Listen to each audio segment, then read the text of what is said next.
নমস্কার বন্ধুগণ, আমি আমার অমানিভা মুখার্জি ব্লগ হরিকথা চ্যানেলে তোমাদেরকে সবাইকে স্বাগত জানাচ্ছি।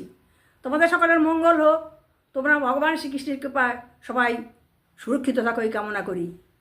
আমি প্রত্যেক বৃহস্পতিবার লক্ষ্মী পুজো করি, নারায়ণ পুজো করি এবং আমি ভাগবত কথা বলি।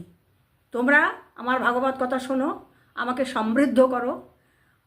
ভাগবতম শ্রবণম মঙ্গলম, ভাগবত শ্রবণ করলেই মঙ্গল হয়। তোমাদের সকলের মঙ্গল হোক এই কামনা করি। তোমাদেরকে পুনরায় আমি আমার নমস্কার জানাই।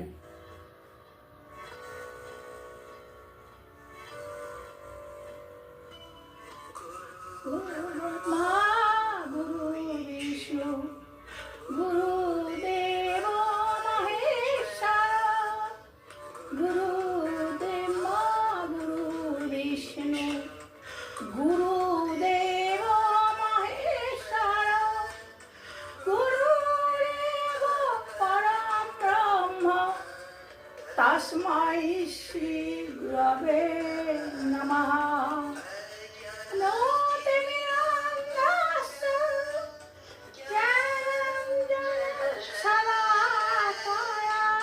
चक्षुर्मिलितं येन तस्मै श्री गुरवे नमः।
প্রভু নিত্যানন্দ শ্রী অদ্বৈত গদাধর শিবাসাদি গৌর ভক্তবৃন্দ। জয় শ্রী কৃষ্ণ চৈতন্য প্রভু নিত্যানন্দ শ্রী অদ্বৈত গদাধর শিবাসাদি গৌর ভক্তবৃন্দ।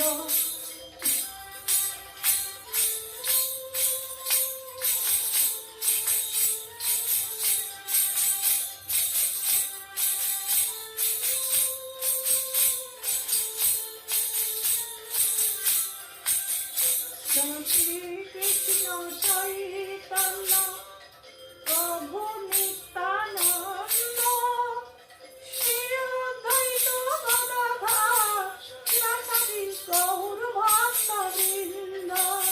জয় শ্রী কৃষ্ণ চৈতন্য প্রভু নিত্যানন্দ শ্রী অদ্বৈত গদাধর শিবাসাদি গৌর ভক্তবৃন্দ। জয় শ্রী কৃষ্ণ চৈতন্য প্রভু নিত্যানন্দ শ্রী অদ্বৈত গদাধর শিবাসাদি গৌর ভক্তবৃন্দ। শ্রী কৃষ্ণ চৈতন্য প্রভু নিত্যানন্দ শ্রী অদ্বৈত গদাধর শিবাসাদি গৌর ভক্তবৃন্দ। কৃষ্ণ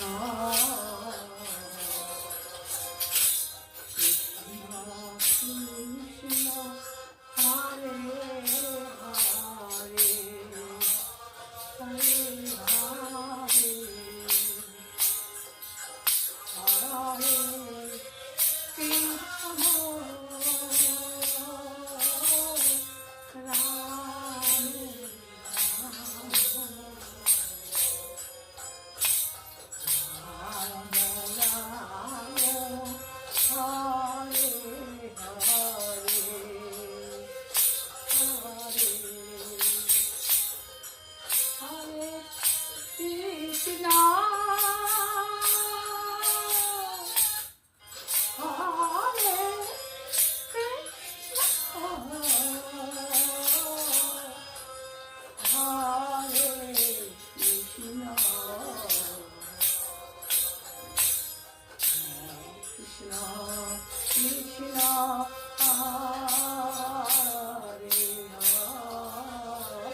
হরে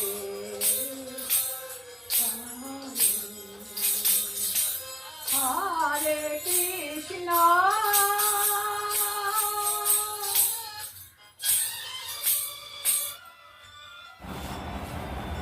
নমস্কার বন্ধুগণ, আগের দিন বর্ণনা করেছিলাম শুকদেবের আবির্ভাব। শুকদেব আবির্ভূত হলেন গঙ্গা তীরে। পরীক্ষিত মহারাজ তিনি মৃত্যুর জন্য প্রস্তুত হয়েছেন। তখন তিনি শুকদেব গোস্বামীকে বললেন, আপনি কৃষ্ণ কথা বলুন। শুকদেব গোস্বামী সেই মহাসনে উপবিষ্ট হয়ে তিনি মহারাজ পরীক্ষিতকে কৃষ্ণ কথা বলার জন্য প্রস্তুত হলেন। আজকে আমি বর্ণনা করব পরীক্ষিত মহারাজকে শুকদেব গোস্বামী কৃষ্ণ কথা বলছেন, সেই কাহিনী আমি বর্ণনা করব। বন্ধুগণ, তোমরা আমার ভাগবত কথা শোনো এবং আমাকে সমৃদ্ধ করো। শ্রী শুকদেব গোস্বামী বললেন, যাদবগণ পরিমিত হয়ে শ্রী বলরামের সহযোগিতায় ভগবান শ্রীকৃষ্ণ বহু দৈত্যবধ করেছিলেন। ভগবান শ্রীকৃষ্ণের কথা দিয়েই শুরু হলো, কারণ ভগবান ওনার এই আখ্যানের মধ্যেই সমস্ত পরীক্ষিত মহারাজের সমস্ত প্রশ্ন হয়ে যাবে। তারপর পৃথিবীর ভার আরও লাঘবের উদ্দেশ্যে কুরু ও পাণ্ডবের মধ্যে অকস্মাৎ যে প্রবল হিংস্র কলহের উৎপত্তি ঘটে, তা থেকে শ্রী ভগবান কুরুক্ষেত্রের মহাযুদ্ধের আয়োজন করেন। যা কিছু করছেন ভগবান পৃথিবীর ভার লাঘবের জন্য, যাতে পৃথিবীতে মা পৃথিবীর কোনো রকম অনিষ্ট সাধন না হয়।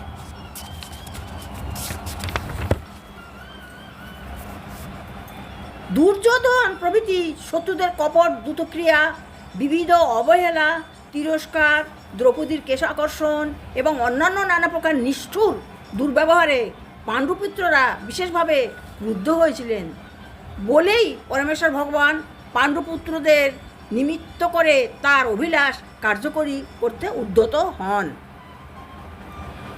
পরীক্ষিত মহারাজকে সুখদেব গোস্বামী তারই যে পূর্বপুরুষদের কাহিনী বর্ণনা করছেন। প্রথমে কুরুক্ষেত্রের যুদ্ধকে উপলক্ষ করেই ভগবান শ্রীকৃষ্ণ যে সমস্ত রাজারা পৃথিবীর ভার অনাবশ্যক বৃদ্ধি করেছিল তাদের সকলকে সৈন্য সামন্ত নিয়ে কুরুক্ষেত্রের মাঝে পরস্পর বিরোধী শক্তিস্বরূপ উপস্থিত করেন এবং ভগবান যখন সেই যুদ্ধকে উপলক্ষ করে তাদের বিনাশ করলেন তখন পৃথিবী ভারমুক্ত হয়েছিল। সুরক্ষিত যদুবংশকে উপযোগ করেছিলেন। তখন অপ্রমেয় স্বরূপ ভগবান শ্রীকৃষ্ণ চিন্তা করেন, অনেকে যদি বলছে যে এখনও পৃথিবী ভারমুক্ত হয়েছে কিন্তু দুর্ধর্ষ যদুকুল এখনও রয়ে গেছে বলেই আমার মতে এখনও তা সম্পূর্ণ নিরাপদ হয়নি। যখন ভগবান দেখলেন যে সমস্ত রাজারা নিহত হলো কিন্তু তবুও দেখলেন যে দুর্ধর্ষ যদুবংশ রয়ে গেছে, তাদেরকে সংগ্রহ করেও পৃথিবীকে ভারমুক্ত করতে হবে। ভগবান শ্রীকৃষ্ণ চিন্তা করেছিলেন নিরন্তর আমার প্রতি পরিপূর্ণভাবে আত্মসমর্পিত এবং তাদের বীর্য ঐশ্বর্য বৈভবাদির ফলে উচ্ছৃঙ্খল এই যদুবংশের সদস্যদের বাইরের কোনো শক্তি পরাভূত করতে কখনোই পারবে না। তবে যদি এই বংশের মধ্যে কলহ বিবাদ সৃষ্টি করে দিই তাহলে বাঁশবনের মধ্যে বাঁশগুলির পরস্পর সংঘর্ষের ফলে যেমন আগুন সৃষ্টি হয় তবে সেই রকম তাদের অন্তর্কলহ ঠিক সেইভাবে যদুবংশকে ধ্বংস করতে পারবে। তখনই আমার যথার্থ উদ্দেশ্য সাধিত হবে, আমি নিজ ধামে ফিরে যাব। তখন এই যদুবংশকে ধ্বংস করে আমি নিজ ধামে ফিরে যাব। পরীক্ষিত মহারাজ পরম নিয়ন্তা সত্য সংকল্প শ্রী ভগবান যখন এইভাবে মনস্থির করলেন তখন তিনি কোনো এক ব্রাহ্মণ মণ্ডলীর অভিশাপে ছলনায় তার নিজ যাদবকুল বিলুপ্ত করেছিলেন। তখন তিনি তার যাদবকুলকেও তিনি বিলুপ্ত করলেন।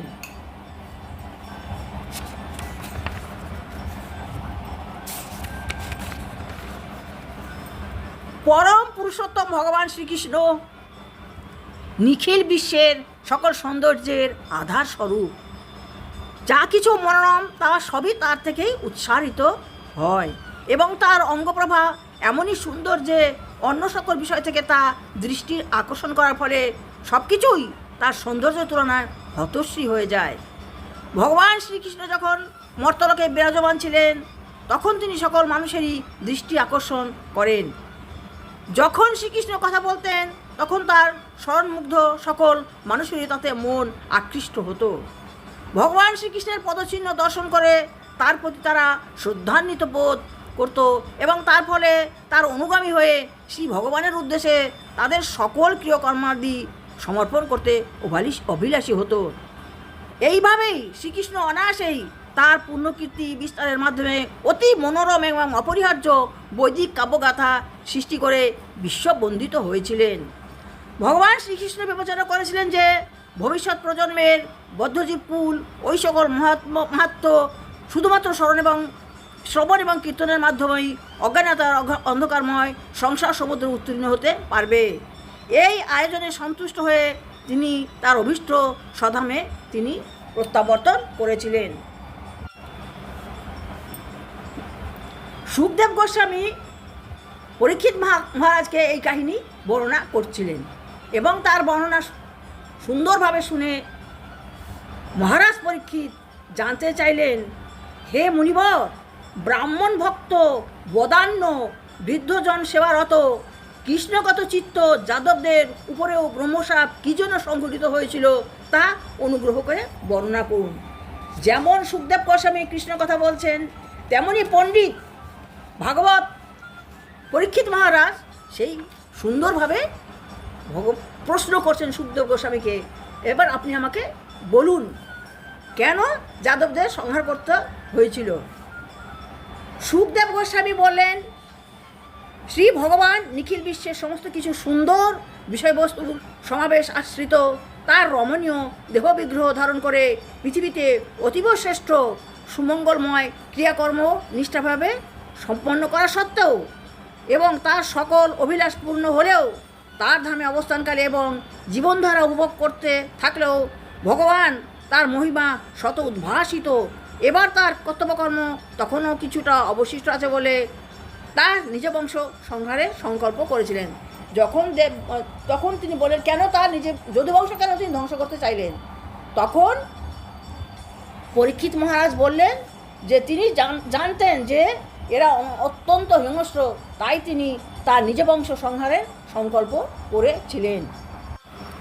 বিশ্বামিত্র, অসিত, কর্ণ, দুর্বাসা, ভৃগু, অঙ্গিরা, কশ্যপ, বামদেব, অত্রি এবং বশিষ্ঠ একদা শ্রী নারদমণি এবং অন্যান্যদের সহযোগিতায় ফলাশ্রয়ী কিছু যজ্ঞকর্মাদি অনুষ্ঠান করেন, কারণ এগুলির মাধ্যমে কল্যাণ লাভ হয় এবং পুণ্যফল অর্জন করা যায়। পরে ওইগুলি কলিযুগের পাপাদি হরণ করে সার্থক জীবনধারা সৃষ্টির উদ্দেশ্যে পরিগণিত হতো। ঋষিবর্গ যথাযথভাবে বিবিধ শাস্ত্রীয় ক্রিয়াকর্ম অনুসারে যদুবংশের প্রধান বসুদেব তথা শ্রীকৃষ্ণের জনকের কল্যাণার্থে যজ্ঞাদি সম্পন্ন করেন। ভগবান শ্রীকৃষ্ণ বসুদেবের গৃহে অবস্থানের পর ওই সকল যজ্ঞানুষ্ঠানের শেষে মুনিবর্গ বিদায় গ্রহণ করে এবং তারা পিণ্ডারক তীর্থে গমন করেন। মুনিগণ যখন এসেছিলেন তখন শ্রীকৃষ্ণের বাবা যে বসুদেবের গৃহে তারা যজ্ঞ করেছিলেন এবং যজ্ঞ করে তারা পিণ্ডারক তীর্থে গমন করেছিলেন। বন্ধুগণ, আমি কৃষ্ণ কথা ভাগবত কথার এইটুকু বর্ণনা করলাম। সুখদেব গোস্বামী পরীক্ষিত মহারাজকে কৃষ্ণ কথা বলছেন, এইটুকু আজকে বললাম। পরবর্তী ভিডিওতে পরবর্তী অংশ বর্ণনা করব। তিনি বর্ণনা করছেন যদুবংশের প্রতি অভিশাপ। প্রথমে তিনি এই কথা বর্ণনা করছেন। আমি পরবর্তী ভিডিওতে পরবর্তী অংশ বর্ণনা করব। বন্ধুগণ, তোমাদের সকলের মঙ্গল হোক, তোমরা সবাই সুস্থ থাকো, সুখে থাকো, আনন্দে থাকো। তোমরা আমার এই ভিডিওটা দেখবে, আমাকে সাবস্ক্রাইব করবে, আমাকে কমেন্টস করবে, আমাকে লাইক করবে। তোমরা যদি আমার ভিডিওটা দেখো, আমি তাহলে ধন্য হব। তোমাদের সকলের মঙ্গল হোক। আমার এই ভিডিওটা তোমরা দেখবে এবং আমাকে সমৃদ্ধ করবে। হরে কৃষ্ণ কৃষ্ণ কৃষ্ণ হরে হরে, হরে রাম রাম রাম হরে হরে, হরে কৃষ্ণ কৃষ্ণ কৃষ্ণ হরে হরে, হরে রাম রাম রাম হরে হরে।